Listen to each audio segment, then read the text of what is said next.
How's it going, everybody? Mr. Beast here. In today's video, I'm going to be giving away 5 Lamborghinis to 5 random subscribers. So make sure to hit that subscribe button so you can have a chance to win a Lamborghini. No, I'm just kidding.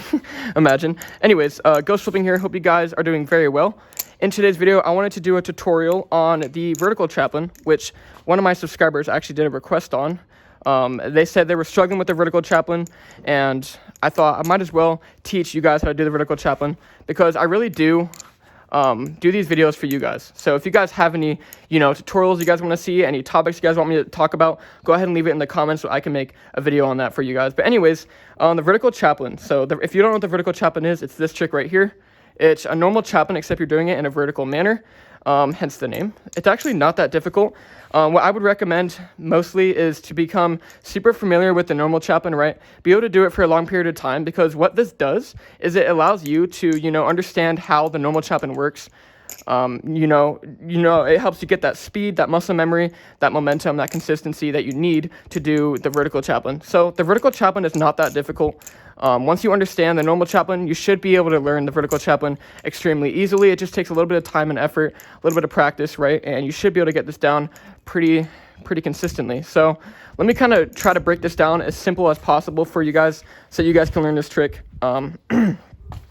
So when you're doing the vertical Chaplain, obviously you want to be in this position, right? But the difference between a vertical Chaplain and a regular Chaplain, right, is when you're doing the vertical Chaplain, it tends to want to fall out, right, slip out of your hand when you're doing it.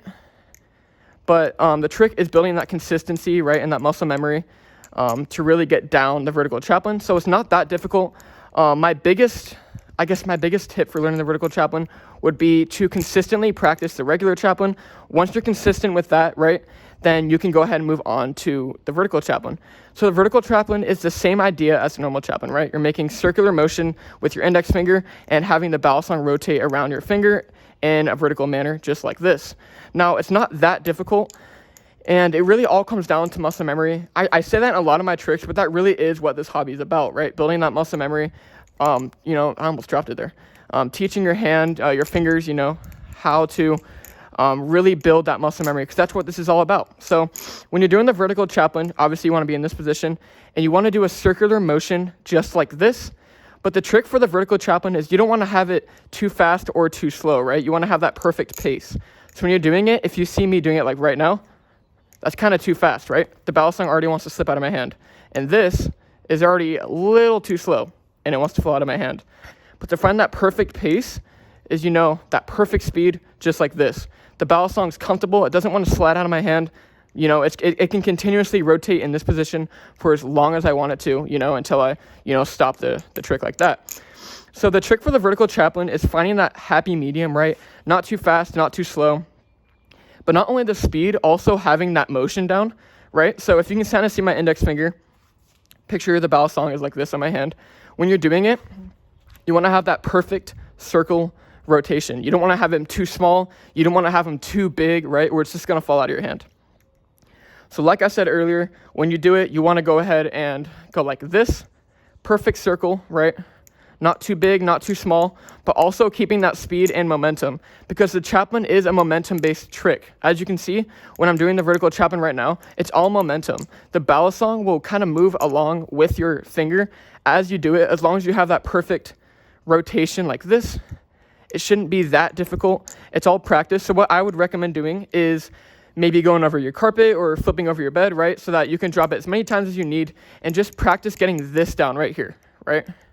It just takes practice, and it's one of those things, like I say this in every single one of my tutorials, right? Just to practice, because, to get this vertical Chaplain down, you're going to want to consistently practice this, build that muscle memory. Maybe one day, you can only do 1 or 2 rotations.